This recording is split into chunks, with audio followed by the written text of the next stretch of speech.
हमारे हिंदू धर्म में कोई भी ऐसा त्यौहार या कार्य नहीं किया जाता जिसके पीछे कोई लॉजिक या कहानी न हो।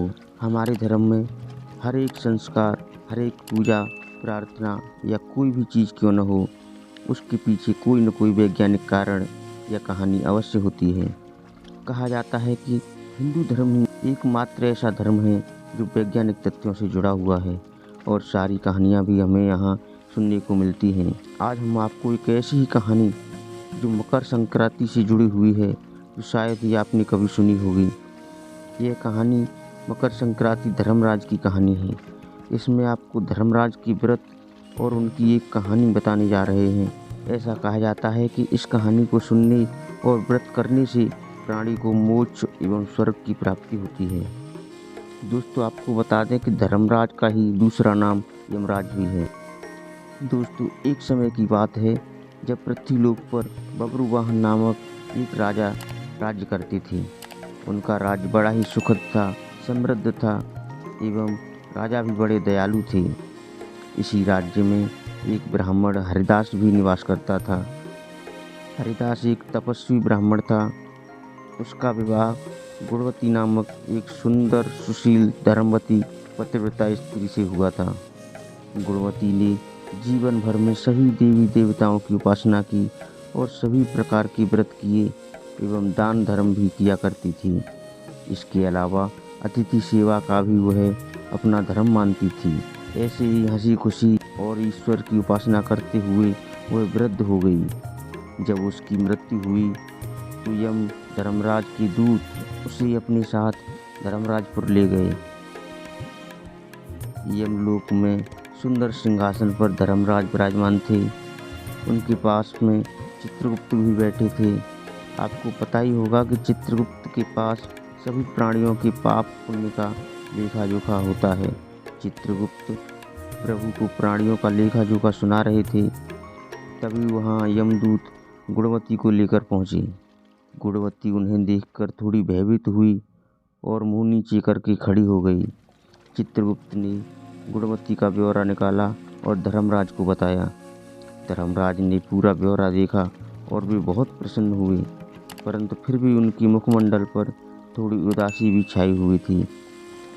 यह देखकर गुणवती ने पूछा, हे प्रभु, मैंने तो सारे सत्कर्म ही किए हैं, फिर भी आपके मुख पर यह उदासी छाई है, इसका कारण क्या है?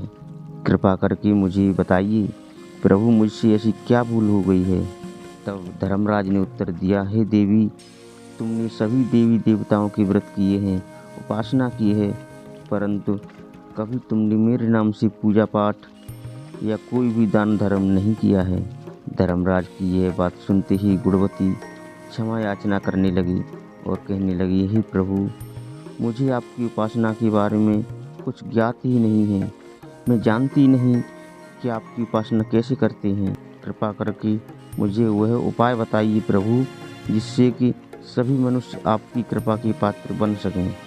मैं आपके मुख से आपकी भक्ति का मार्ग सुनना चाहती हूँ और मेरी यह इच्छा है कि मृत्युलोक पर जाकर आपकी भक्ति करूं और सभी लोगों को इस बारे में बताऊं।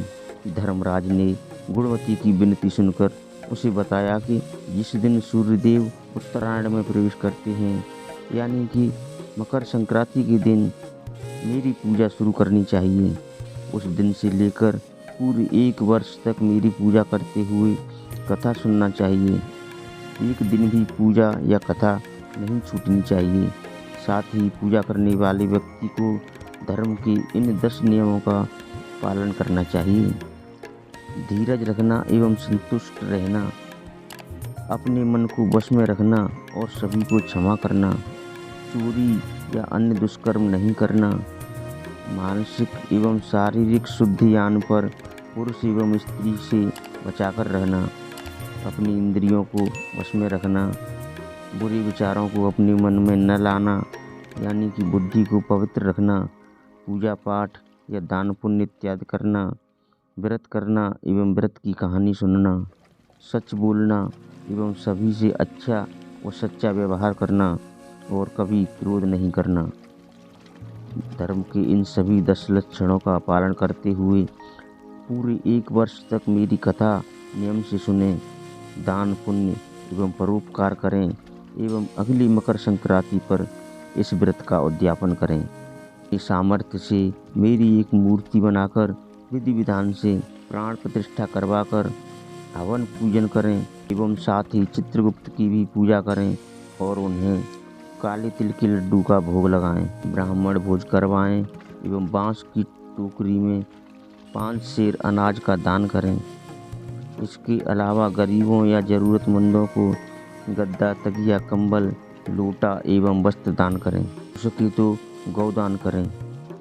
धर्मराज से व्रत की पूरी कथा सुनकर गुणवती ने पुनः धर्मराज से प्रार्थना की और कहा, हे प्रभु, बार फिर से मुझे मृत्यु लोक जाने दीजिए, जिससे मैं आपके व्रत को कर सकूं और इस व्रत का प्रचार लोगों में भी कर सकूं। इस पर यमराज ने अपनी सहमति दे दी।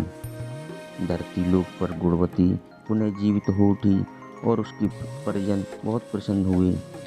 गुणवती ने धर्मराज से हुई वार्तालाप के बारे में अपने पतिदेव को बताया और कहा कि हम यह व्रत अवश्य करेंगे और धर्म के नियमों का पालन भी करेंगे। मकर संक्रांति आते ही गुणवती और उसके पति ने व्रत शुरू कर दिया और 1 वर्ष पश्चात उसका उद्यापन किया। इसी व्रत के प्रभाव से उन पर धर्मराज की कृपा हुई और उन्हें मोक्ष की प्राप्ति हुई। तो बोलो धर्मराज की जय।